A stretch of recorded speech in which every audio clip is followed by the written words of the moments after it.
independencia del juzgador, derechos procesales equilibrados, respeto a los derechos humanos, principios de la materia penal aplicados al derecho sancionador administrativo, nuevas reglas adjetivas, concretar el doble propósito de la justicia administrativa, control de las acciones irregulares de los servidores públicos, son, entre otros grandes temas, los que habremos de abordar el día de hoy en esta mesa, en forma magnífica, estoy segura.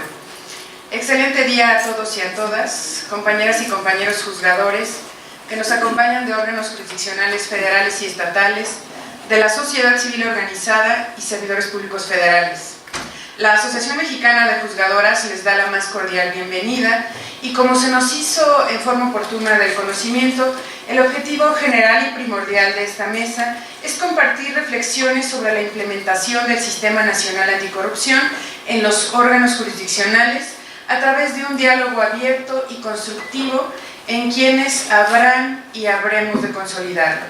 Me resulta muy grato presentar a todos ustedes a las y los integrantes de esta mesa, cuyo nombre es Intervención de Poderes Judiciales y Órganos Autónomos en los Procedimientos Administrativos Sancionadores. La dinámica de la mesa será la siguiente. En los próximos 15 minutos, cada uno de ellos habrá de aportar en el ámbito de su expertise, su posición personal e institucional sobre el tema. Posteriormente daremos paso a una ronda de preguntas y respuestas. Así, en primer término, me permito presentarles, como ya lo hicieron quien me antecedió, y darle el uso de la palabra por esos 15 minutos al maestro Sergio Guacuja Betancourt.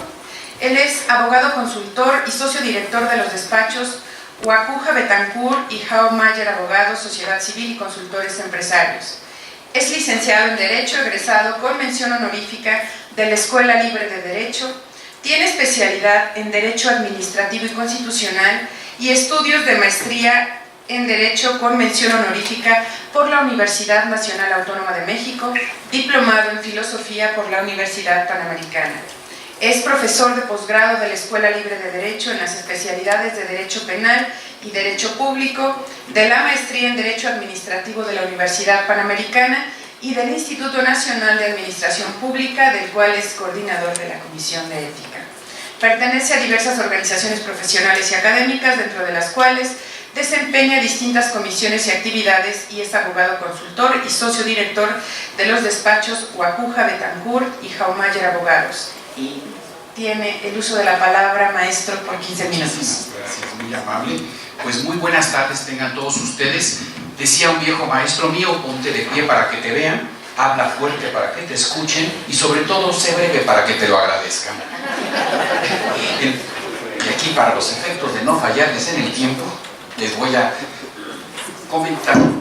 Muchísimas gracias. Ante todo quiero agradecer el honor que me conceden de participar en estas jornadas de reflexión sobre la implementación del Sistema Nacional Anticorrupción y particularmente el día de hoy abordar la parte relacionada con la intervención de los poderes judiciales y de los órganos constitucionales autónomos.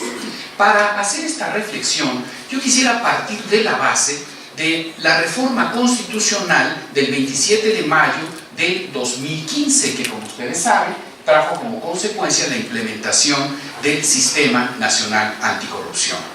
Por lo pronto, debo de decir, sobre todo en beneficio de que nos hacen el honor de acompañarnos también de las entidades federativas y no únicamente de la federación, que las reflexiones que yo haga a nivel federal serán total y absolutamente aplicables al ámbito local.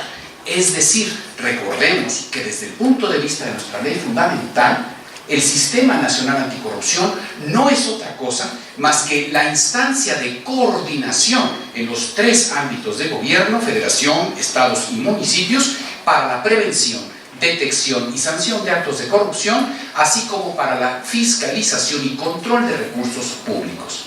Por lo tanto, la instrumentación que se haga del Sistema Nacional Anticorrupción tiene que ser un fiel reflejo, cual fotografía, en las entidades federativas. Así lo ordena nuestra ley fundamental y, por lo tanto, en términos del 133 constitucional, las constituciones locales, las leyes locales, habrán de ceñirse a estos principios fundamentales.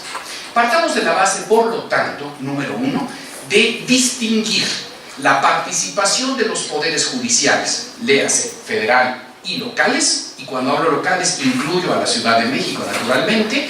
Partamos de la base de la intervención de los poderes judiciales como parte del Sistema Nacional Anticorrupción, primera situación. Segunda, que tendremos que dilucidar, cuál es el régimen disciplinario que aplica al interior de los poderes judiciales.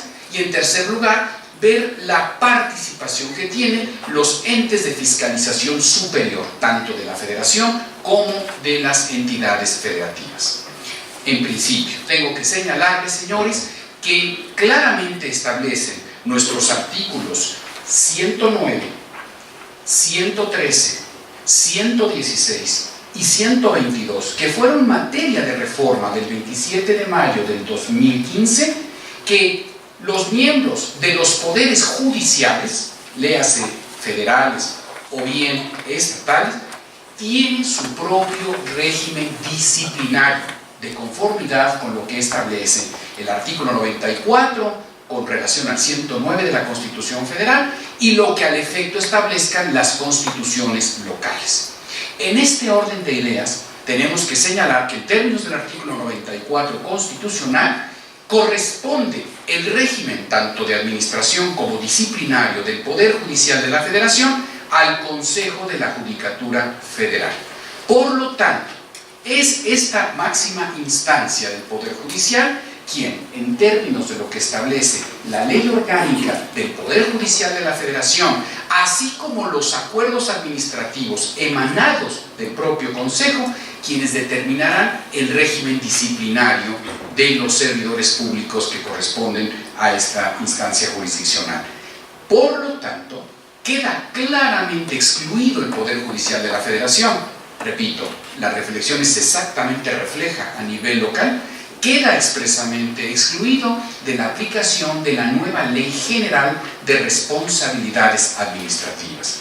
Ahora bien, el hecho de que nosotros tengamos esta expresa exclusión en nuestra Constitución Política no quiere decir en forma alguna que los miembros del Poder Judicial Federal y por ende de los estados queden fuera del alcance del Sistema Nacional Anticorrupción, y lo afirmo por dos circunstancias importantes. Primero, porque como ustedes ya vieron en la primera parte de estas jornadas, ustedes ya reflexionaron que como parte de los 7 pilares del Comité Coordinador del Sistema Nacional Anticorrupción, forma parte integrante el Consejo de la Judicatura Federal a través de uno de sus representantes, específicamente nuestro comisionado Pérez Daza.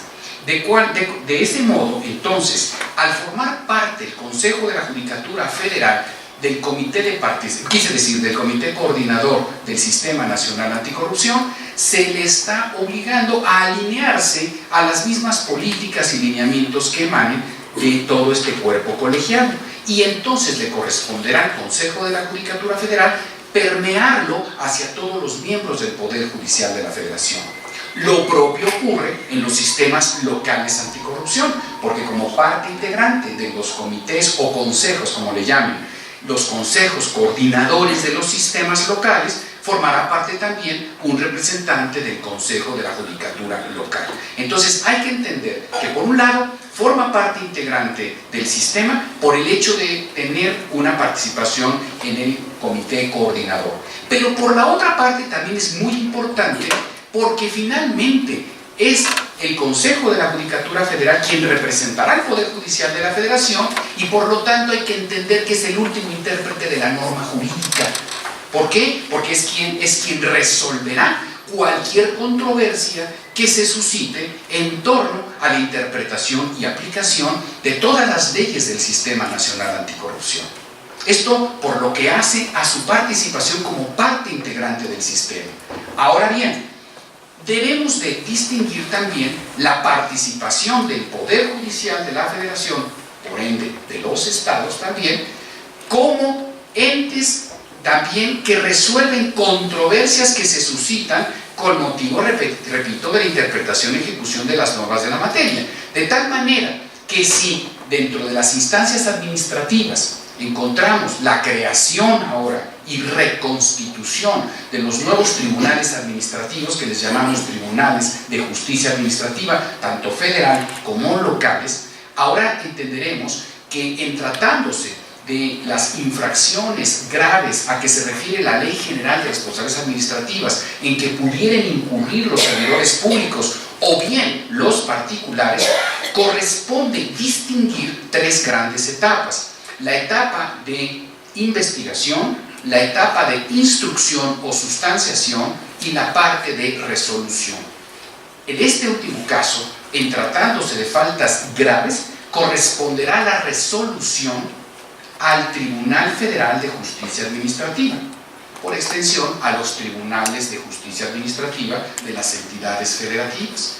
Luego entonces, ¿qué pasa si contra la sentencia que emita el Tribunal Federal de Justicia Administrativa existiere un agravio al interés jurídico del particular o del servidor público? Desde luego que en términos de la Ley General de Responsabilidades Administrativas están previstos los mecanismos de impugnación, sea a través de una apelación ante la tercera sección de la Sala Superior del Tribunal Federal de Justicia Administrativa, y en su defecto ya contra esa resolución pues una demanda de amparo directo ante un tribunal colegiado en materia administrativa, un tribunal colegiado de circuito.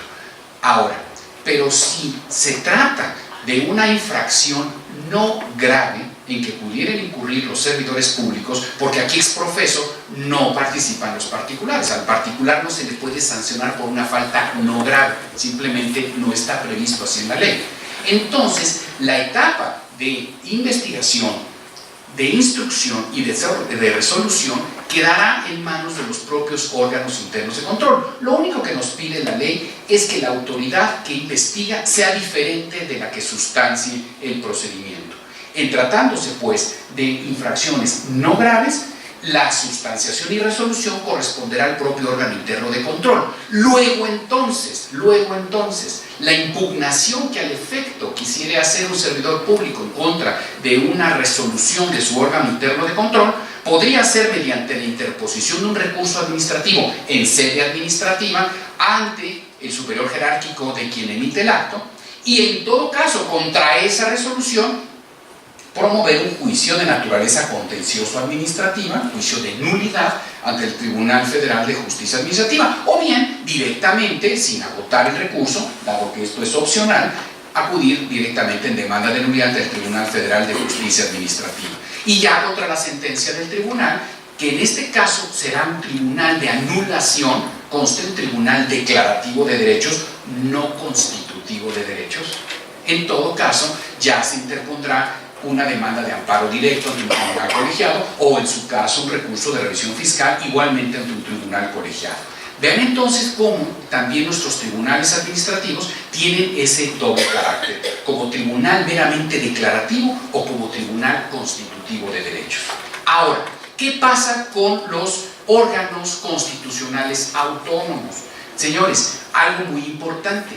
Ellos ya tendrán, conforme lo establece nuestra Constitución Política, en términos del artículo 74, fracción séptima de la Constitución, reformada en mayo del 2015, la Cámara de Diputados, por mayoría calificada de 2/3 partes, nombrará a los órganos internos de control y los entes constitucionales autónomos, quienes en todo caso están definidos in genere como órganos internos de control para los efectos de la Ley General de Responsabilidades Administrativas. Por lo tanto, los procedimientos que se investiguen e instruyan al interior de los órganos internos de control se ceñirán estrictamente a lo que diga la Ley General de Responsabilidades Administrativas, ¿de acuerdo? Y seguiremos exactamente la misma mecánica como si se tratara de órganos internos de control de la Administración Pública Federal o incluso del Poder Legislativo, sea órgano interno de control en Cámara de Diputados o en Cámara de Senadores. Ahora, por último, debo de reflexionar, para efecto de no abusar del tiempo que amablemente me han concedido,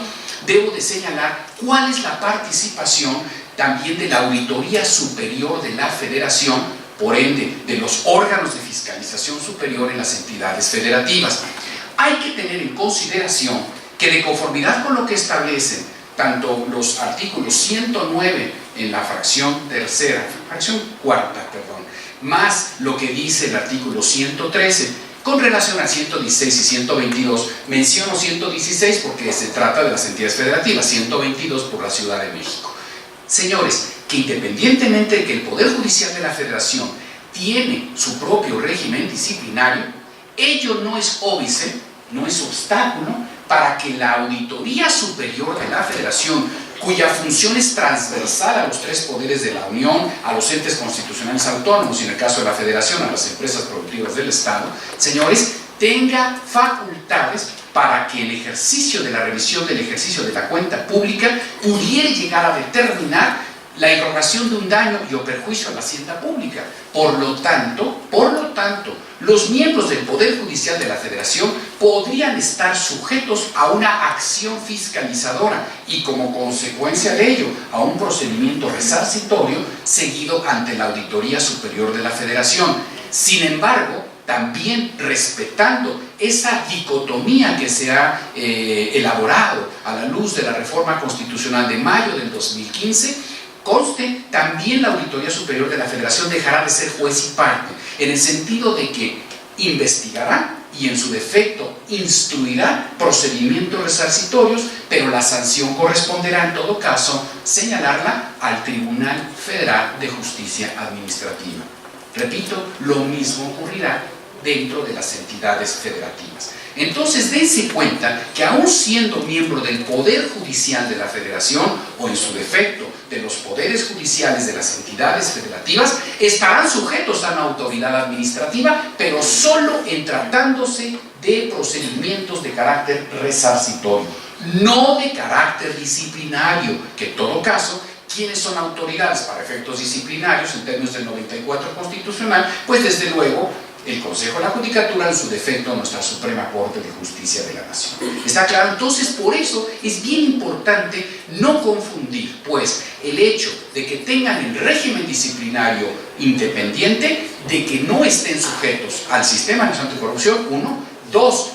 Tampoco caer en el error de que los miembros del Poder Judicial de la Federación, o en su defecto de los estados, no puedan quedar sujetos a la autoridad de un tribunal administrativo, si y solo si se trata de temas resarcitorios, generados, repito, por una intervención de la Auditoría Superior de la Federación o de los órganos de fiscalización superior en las entidades federativas. ¿De acuerdo? Entonces, como planteamiento teórico, nos damos cuenta de que hoy es muy importante que hagamos un alineamiento entre lo que son las normas disciplinarias emitidas por el Consejo de la Judicatura Federal y en su defecto los consejos de las judicaturas locales, hacer un alineamiento a las normas básicas disciplinarias que recoge la Ley General de Responsabilidades Administrativas, no porque se ciñan a ella de ninguna suerte, sino para ajustar los mismos principios constitucionales, fundamentalmente partiendo de la base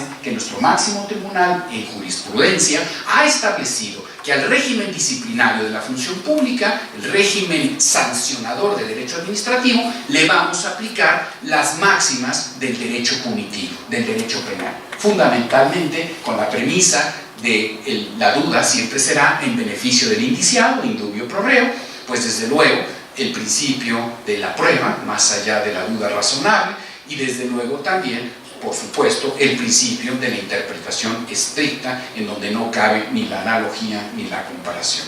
Entonces, en términos genéricos, magistrada, pues sería una idea genérica de lo que consideraría yo como fundamental de cuál es la participación del Poder Judicial de la Federación y de los poderes judiciales de los estados en la implantación del Sistema Nacional Anticorrupción, así como los entes constitucionales autónomos. Muchísimas gracias y estoy a sus órdenes.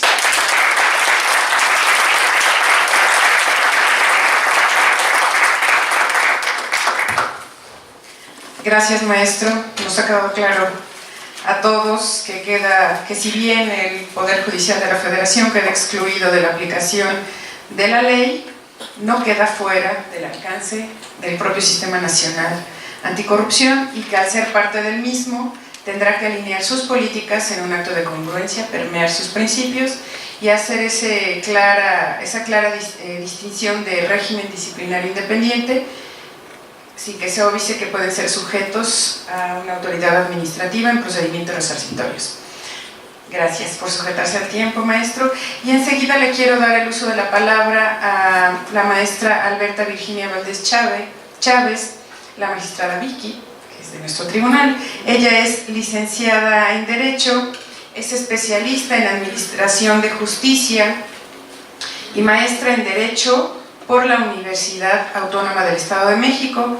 La magistrada Vicky, como con todo cariño le decimos en el Tribunal de Justicia Administrativa del Estado de México, actualmente es la magistrada designada para la 8ª Sala Regional Especializada en el Tribunal, en este esquema del nuevo sistema, pero también tiene una amplia experiencia en el Poder Judicial del Estado de México. Ha sido notificadora, secretaria de acuerdos, jueza titular e interina y magistrada titular también del propio Poder Judicial. Fue subprocuradora de Justicia en Cuautitlán Izcalli y en Tlalnepantla. Se ha desempeñado en una labor docente en diferentes instituciones educativas. Fue capacitadora certificadora por la Secretaría Técnica del Consejo de Coordinación para la implementación del Sistema de Justicia Penal de la Secretaría de Gobernación, integrante del Grupo Estratégico 110 Cambio Cultural del Programa Comparativo de los Sistemas Penales Acusatorios Colombia, Chile, Estados Unidos y México, organizado por la Suprema Corte de Justicia de la Nación, integrante de la Comisión para la Redacción del Nuevo Código de Procedimientos Penales del Estado de México, participante de la Comisión de Equidad y Género, integrante de la Comisión Especial para conocer y dar seguimiento a las investigaciones relacionadas con los feminicidios en la República Mexicana, participante de la Consulta Nacional sobre una reforma integral y coherente en el sistema de impartición de justicia del Estado mexicano, y también integrante de la Comisión para la Revisión de los Códigos Sustantivos y Adjetivos en materia civil y materia penal del Estado de México. Magistrada Vicky, tienes 15 minutos. Ay, ¿sí se escucha? Uno no se da cuenta de cuántos años tiene hasta que hoy uno parte de su currículum. Buenas tardes a todos ustedes. Agradezco desde luego la oportunidad que se me brinda de poder dirigirme a ustedes y hacer unas breves reflexiones acorde al tema que se nos ha otorgado de qué es lo que ha pasado con el sistema anticorrupción en nuestra entidad, eso es el Estado de México, a partir de la implementación de este nuevo sistema anticorrupción. Solemos decir en el Estado que hacemos las cosas muy tropicalizadas, las hacemos a la mexicana y a la mexiquense.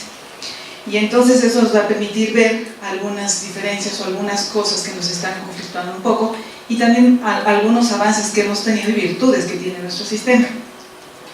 Lo primero que tendríamos que recordar es que este Sistema Nacional Anticorrupción es uno de los 4 grandes sistemas que se están arrancando en nuestro país.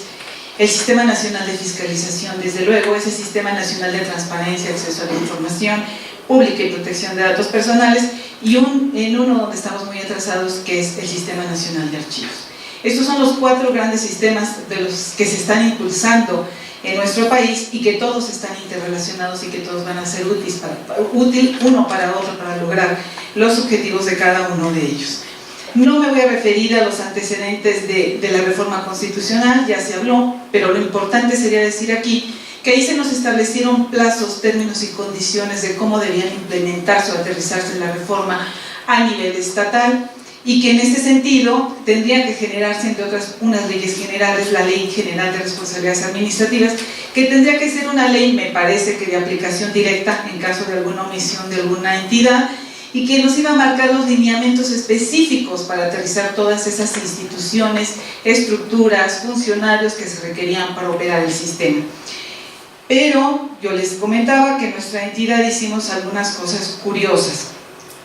¿Qué tenemos como bondades? De inicio, el otorgamiento de esa autonomía por mandato constitucional del tribunal, del entonces Tribunal Contencioso y Administrativo, transformándose así en un tribunal de justicia administrativa con plena autonomía.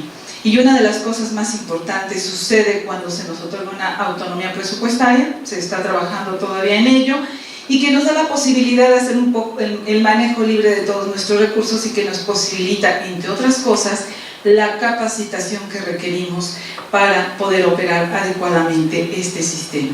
Es muy importante esto porque formalmente el Tribunal de Justicia Administrativa, de no haberse transformado, seguiríamos autónomos formalmente, pero materialmente seguiríamos dependiendo del Ejecutivo del Estado, y esto sí sería muy grave. Hace un momento ya se habló sobre la pertinencia, sobre la idoneidad de que nosotros podamos ser total y absolutamente autónomos en todos los sentidos. Esta reforma constitucional estatal que se aterriza en nuestra entidad recoge muchas de las situaciones que se dieron en el decreto constitucional federal y desde luego en las leyes generales. Sin embargo, desde mi punto de vista, cometimos un pequeño error. Y ese error fue que nosotros aterrizamos o entendimos mal la reforma al instrumentar un sistema anticorrupción municipal. Y esto nos ocasiona un gravísimo problema en nuestra entidad, porque resulta que entonces tenemos un sistema estatal, tenemos que seguir los lineamientos del nacional, desde luego, el federal y el municipal. Y nada más para poder contextualizar un poco esto, quisiera decirles que algunos datos que nos están reportando la CONAGO nos está indicando que el Estado de México en este año tiene, primero en nuestro país, 119.530.753 habitantes. El Estado de México es el más poblado de nuestro país. Tenemos 17.363.387 habitantes. Tenemos 239.373 servidores públicos y tenemos servidores municipales 104.051. ¿Y qué creen? Que de acuerdo a la estructura orgánica que se determinó para el Tribunal de Justicia Administrativa, tenemos una sección cuarta conformada por 3 magistrados y 2 salas especializadas, la octava y la novena.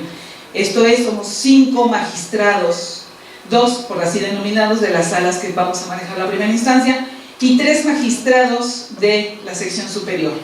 Con esto les digo que la sala de Toluca atiende 62 municipios porque tenemos 125 municipios en la entidad y la sala de Atizapán de Zaragoza tiene 63, 125 municipios. Entonces tenemos que multiplicar el problema de los sistemas anticorrupción en nuestra entidad a 125 municipios, 125 órganos de control internos con su propio sistema anticorrupción.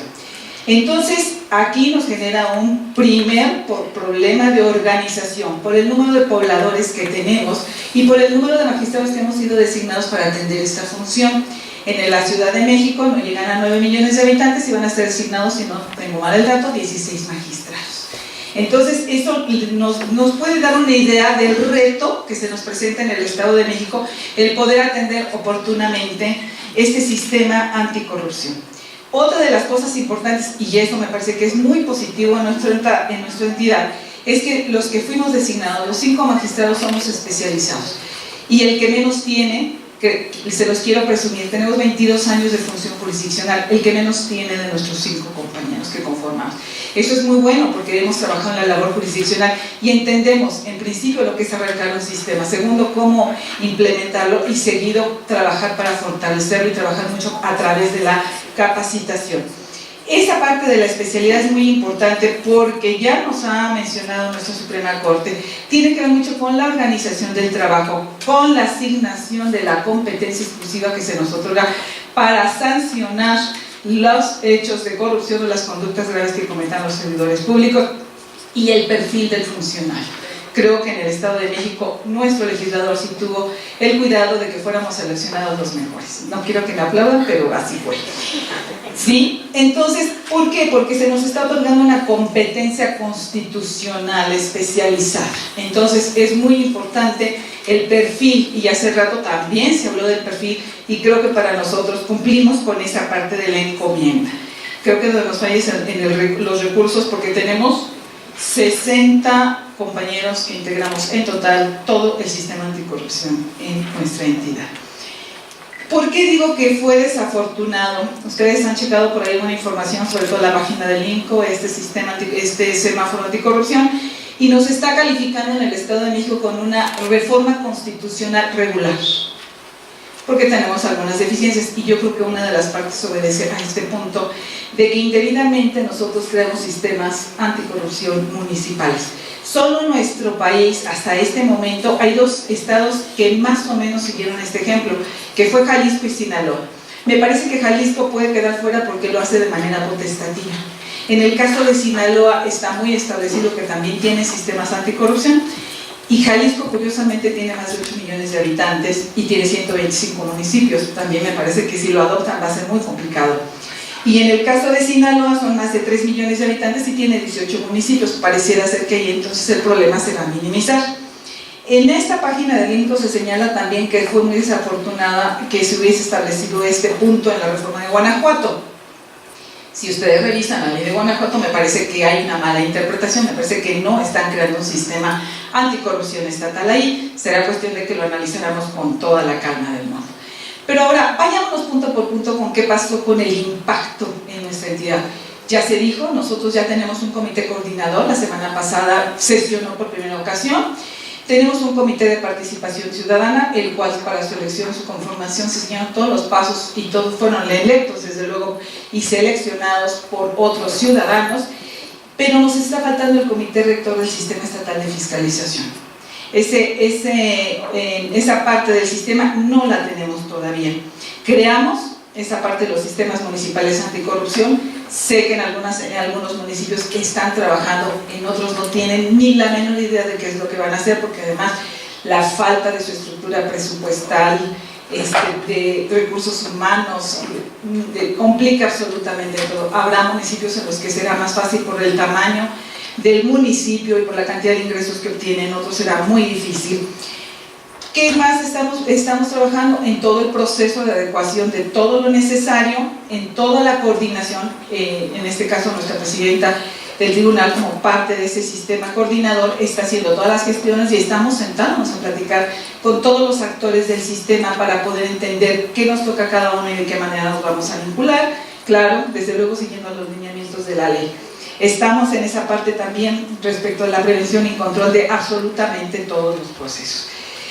Pero uno de los puntos delicados que tenemos en el sistema, y no es de este sistema, yo creo que es incluso del penal, del sistema de enjuiciamiento de adolescentes, la capacitación.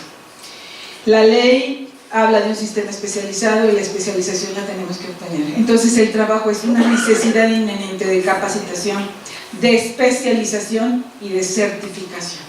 Y para eso se requieren muchos recursos. Y lo tenemos que hacer no solo nosotros los integrantes del tribunal, lo tenemos que hacer absolutamente todos los integrantes del sistema. Ahora, técnicamente nosotros debíamos de haber seguido los lineamientos de la Ley Nacional del Sistema Anticorrupción, donde se establecieron los tipos administrativos que debían de ser sancionados o considerados como conductas graves. Pero ¿qué creen que ocurrió en el Estado de México? Otra vez lo hicimos a la mexicana y a la mexiquense. Y después de que en la ley nacional nos marcaban 12 tipos en el estado, curiosamente tenemos 14. Parece que son 13, pero no, ya cuando analizamos son 14, porque curiosamente incluimos 2 delitos de naturaleza sexual: el acoso y el hostigamiento sexual. Hemos tratado de encontrarle la lógica y podríamos discutirlo aquí, pero no nos da tiempo. El punto aquí es que nos fuimos más allá de lo que nos marcó la ley general. Excedimos aquí este punto y además con 2 tipos diferentes, pero de todos modos nos ocasionó otro problema. ¿Qué creen? Que los tipos penales son 19 y los tipos penales no concuerdan en su descripción típica con los tipos administrativos. Pareciera ser que esto tendría sentido. El punto es que cuando ya tengamos que analizarlo, resulta que por la misma conducta vamos a enjuiciar a un servidor público o a un particular en su caso, y vamos a tener un diverso tipo, una diversa conformación del tipo penal y del tipo administrativo. Entonces me parece que por la coordinación que tiene que haber desde el inicio de la investigación, esto nos va a complicar gravemente el problema de cómo sancionar a nuestros servidores públicos. Entonces tenemos ahí una desarticulación media curiosa. Creo que tendremos que ir viendo esta parte. ¿Cuál es lo bondadoso del sistema? El respeto irrestricto a los derechos humanos, todo ese bloque de constitucionalidad que está recogido en el artículo 1 constitucional y en todos los demás artículos de la parte orgánica de nuestra Constitución, la aplicación irrestricta de todos los principios que están rigiendo este sistema, específicamente aquí, ahora, en este tipo de procedimientos, el debido proceso y la presunción de inocencia, desde luego, la sujeción irrestricta al principio de tipicidad, que no lo vamos a poder hacer de otra forma. Y ahora, ¿qué tenemos como conclusiones? Necesitamos capacitación, necesitamos especialización, necesitamos la certificación, la adopción de nuevas prácticas, el uso de las TICs, dejar que el sistema tome su cauce. Como oyeron, su servidor ha trabajado antes en 2 sistemas previos en su instalación, uno fue en el sistema acusatorio y el otro fue en el sistema de justicia para adolescentes, y lo que sí hemos aprendido, y lo aprendimos con mucho dolor y porque sufríamos al momento de resolver, es que no empecemos a hacer reformitis, por favor no lo hagamos, dejemos que madure el sistema, dejemos que el sistema empiece a consolidarse, hagamos las reformas que sean estrictamente necesarias, que de verdad imposibiliten el cauce normal del procedimiento, de lo contrario no lo hagamos, creo que tenemos que esperar un poco. ¿Qué tenemos en conclusión? También un arranque incompleto del sistema en el Estado de México, con la consideración de que la participación de la ciudadanía es esencial, la convicción de que el sistema va a funcionar y está funcionando con lo que tenemos que trabajar con la resistencia al cambio, tenemos que atender a que la consolidación del sistema llevará su tiempo, y también finalmente decirles que el proceso está en marcha y estamos trabajando por ellos, y por lo menos en el Tribunal de Justicia Administrativa del Estado así hemos entendido la encomienda, hemos entendido que es nuestra obligación y lo vamos a hacer con todas las capacidades que nosotros tenemos para ello. Gracias.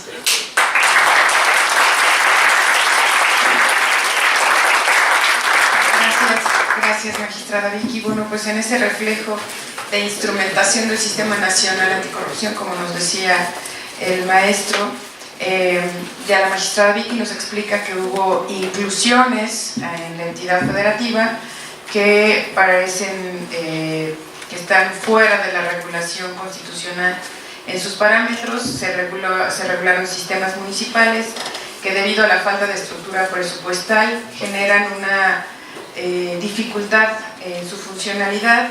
Se incluyeron nuevas figuras, tipos administrativos diferentes, hay desarticulaciones, pero también hay bondades, que son el respeto a los derechos humanos, la necesidad de y todos los tribunales que estaremos instrumentando este sistema en la capacitación, la especialización, las nuevas prácticas y, sobre todo, muy importante, que el sistema tome sus cauces, tome sus normas, y que en este ejercicio se llame a todos y cada uno de los que pretendemos hacer de este México un México sin corrupción.